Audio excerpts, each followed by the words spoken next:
Abednego était un homme de foi, courageux. Shadrach, déterminé. Meshach, motivé. Ils craignaient tous l'Éternel et espéraient en sa bonté. Mais malgré leurs efforts, ils étaient toujours dans la fournaise de feu ardent.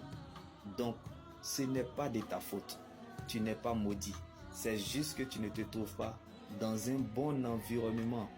Donc, si tu tiens tellement à rester assez longtemps dans un endroit qui ne correspond pas à ton futur, ce que tu ne veux pas faire dans le calme, tu vas finir par le faire dans les larmes.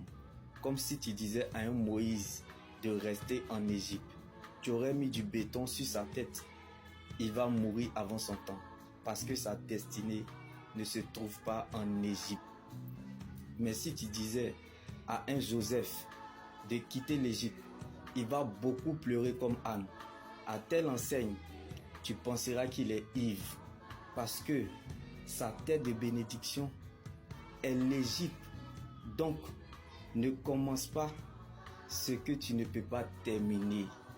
Comme Elimelech, sans consulter l'Éternel, prit sa femme Naomi et ses 2 fils et alla séjourner dans le pays de Moab parce qu'il y avait de la famine dans le pays.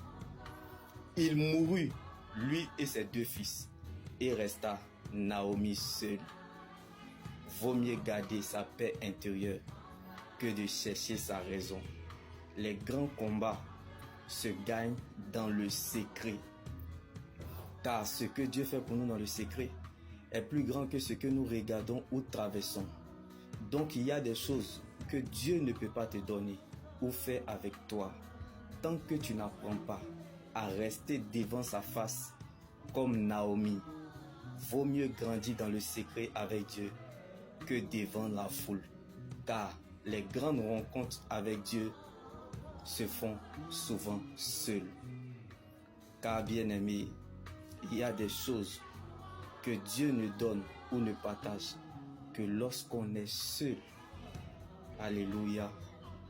Car les moments les plus précieux de notre existence, c'est lorsqu'on est seul avec Dieu.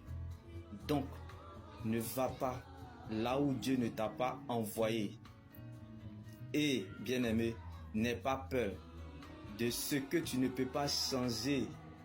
Car celui qui n'a pas peur du regard des autres, comme Isaac à Sitna et Esek, a déjà exercé une grande foi. Donc, ne descends pas en Égypte comme Isaac, mais reste à Guérar. Car ce n'est pas parce que le caïman vit dans l'eau qu'il ne peut pas se noyer. Là où vous n'êtes pas apprécié, là où vous êtes vilipendé, méprisé, oppressé, sous pression, c'est le meilleur endroit pour vous de vivre, afin de prendre des forces, d'être fort et de devenir plus fort. Car c'est dans ces épreuves-là que vous vous construisez sur la route de la vie éternelle. Je peux tomber, trébucher, même les yeux fermés, mais à cause de la parole de Dieu, je continuerai toujours à avancer vers la direction du ciel, car c'est là ma finalité. Donc ce n'est pas la joie du moment qui compte pour Dieu, mais plutôt la finalité de son plan qu'il a déjà établi pour notre vie. Donc la fête changera de camp. Nul ne peut échapper au plan de Dieu. Donc, tant que tu n'as pas encore réalisé le plan de Dieu, tu ne peux pas quitter la scène. Donc, aucune épreuve, circonstance ou personne ne pourra te résister. Rien et personne ne pourront empêcher à Dieu d'accomplir sa volonté dans votre vie. Shalom.